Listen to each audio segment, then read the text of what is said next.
Nagulat si tatay at si nanay na merong darating na biyaya ngayong araw sa kanila. Kaya naman, labis ang tuwa ni nanay at ni tatay dahil hindi nila akalain. Sapagkat malapit na rin ang Pasko, meron akong hinihandog na munting regalo para sa kanila. Grabe ang iyak ni nanay at ni tatay. Hindi man ako mayaman, kahit kapuspalad lang, maliit man o malaki, ang mahalaga kahit papaano nakakatulong tayo.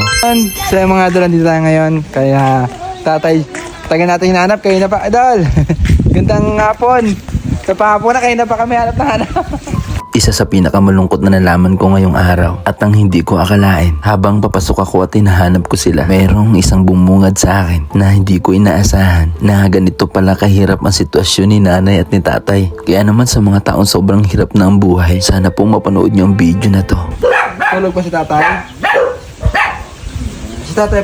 Eto na nga yung bumungad na nakakalungkot sa akin. Si tatay naabutan kong tulog pero nagising siya nang dumating kami. At sobrang nakakalungkot kasi noong mga time na yan, si tatay pala ay mayroong karamdaman. At dito pala sila nakatira sa isang kulungan ng baboy. Dahil nga nabalitaan ko na pinaalis sila sa dati nilang tinitirahan. Meron naman daw na pwedeng tirahan, sabi nung nagpapatira sa kanila. Kaso hindi komportable si tatay kaya mas pinili niya na dito na lang. Eto rin pala ang wheelchair ni tatay na sira-sira na. Talagang pinagtsatsagaan na lang.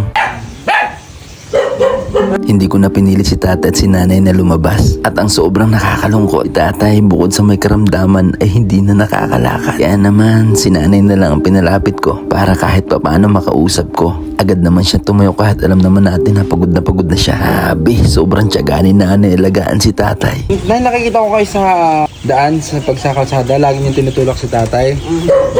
Bakit lagi po kayo nasa labas? Naghahanap buhay siya. Minsan kasi habang bumabiyahe kami, nakita ko si nanay at si tatay na nagtutulak at nanghihingi sila sa tao. Kaya sa lahat ng mga tumulong kay tatay at kay nanay, sa mga nagbigay, sobrang lubos po sila nagpapasalamat sa inyo. Nang dahil sa inyo kahit papaano, doon po nanggagaling ang kinakain ni tatay at ni nanay. Opo, dalawa lang sila sa buhay. Ang isa sa pinakamatindi, si tatay at si nanay ay merong 5 anak. Kapag nakita nyo sila na po ang magsasabi sa inyo kung bakit. Saya ang pakay ko dito ay gusto kong makatulong sa kanila kahit papano at kahit konti. May kapal. Opo. Yung anak ko po sa Bisaya, makauwi dito. Opo, ayun po ang wish nyo. Opo. Si tatay umiyak si tatay. Si Mahonga ngayon ang anak ko. Yun, hindi ko nag-aintindi ho sa amin.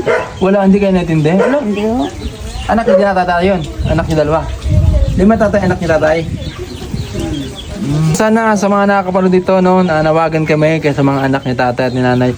Baka pwede naman po mahalagaan nyo o kahit mahanapan nyo lang ng magandang tirahan o kahit matutuluyan lang si nanay at si tatay para kahit paano, no, maging maalawan at kasustento lang siguro sa pagkain, mga idol. Yan.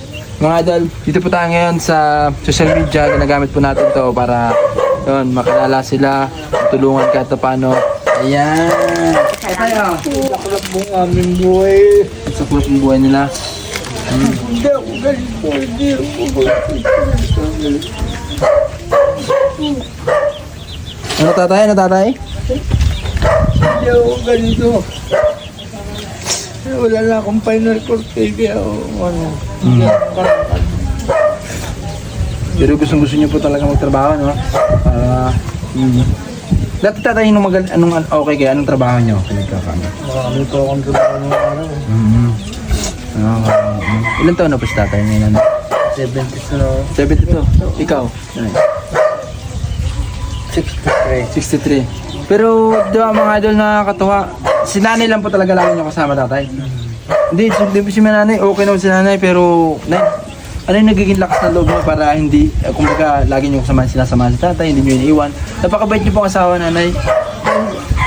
No, nasa Bisaya ako talaga. So, umuwi lang ako dito. Na may gaya na ho siya, may sabi ko, paano kaya? Wala kaming hanap buhay, wala kaming nakunan. Lagi kami nagalakad. Opo. Mga anak namin, hindi ko kami naintindi. Opo. Tatay. Ito nanay, ang Pasko ay pagbibigayan, pero kahit di araw ng Pasko daw, magtulungan tayo na, ano? Sino na magbilang, tatay na magbibilang tatay, meron nang bumagkas tatay na, ano? Tay, bilangin mo tay, bilangin mo. Papa, bilangin mo tatay, bilangin mo. Ito mga idol, sinasabi ko kanina, no? Yan, deserve ni tatay na matulungan. 1, 2, yan. Yan. Yun. 3,000 pesos para kay tatay. Ano masabi mo, tatay? Salamat. Ano masabi mo? Ha? Ano masabi mo po? Maraming po salamat sa biyayang pinagkaloob ng mga taong nagmamahal sa amin. Sana'y magpalaya sila ng Diyos. Yun lang amin. Hindi ko alam kung ano aking gagawin pero ito lang ang tanging matutulong ko.